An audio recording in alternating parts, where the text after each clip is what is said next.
জীবনের শেষ বয়সে এসে মনে হবে কেন মানুষের কাছে আজে বাজে কান কথা শুনিয়ে ধোঁকা দিয়েছিলাম। কেন মানুষের কষ্টের উপার্জিত টাকা নিয়ে খারাপ উদ্দেশ্যে ব্যয় করেছি। কেন যার তার হক বুঝিয়ে না দিয়ে অন্যের হক আত্মসাৎ করেছি।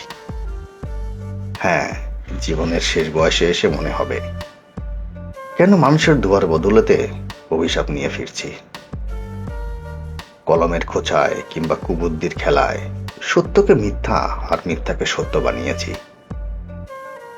কোনো এক সময় মানুষের ভিতরের মনুষ্যত্ব ফিরে আসলে ঠিকই বুঝবে, তখন মনে হবে অনেক ভুল করেছি। হালালভাবে উপার্জন করে ডাল ভাত খাওয়ার মাঝে যে তৃপ্তি, সেটা আজ না বুঝলেও একদিন ঠিকই বুঝবে। পরের হক কৌশলে মেরে দিয়ে পর্দার আড়ালে সুকৌশলে সুদের ব্যবসা চালিয়ে নিজেকে পরহেজগার ভদ্রলোক দাবি করা, সেজদায় লুটিয়ে কিংবা হজে গিয়ে জান্নাত খোঁজা, ভণ্ডামি ছাড়া আর তোমার কিছুই ছিল না। কিন্তু সেদিন আর কিছুই করার থাকবে না। জীবনের শেষ বয়সে এসে মনে হবে যাদেরকে খুশি রাখার জন্য সব ধরনের প্রতারণার আশ্রয় নিয়েছি, তারা আজ কেউই আপন নয়।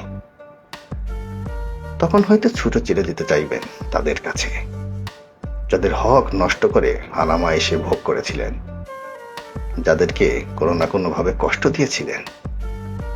কিন্তু সেদিন হয়তো বা সেই জনেরা এই সুন্দর বসুন্ধরায় থাকবে না। কিন্তু আপনি ঠিকই বিচরণ করবেন মানুষের অভিশাপের বোঝা নিয়ে এক অভিশপ্ত জীবন।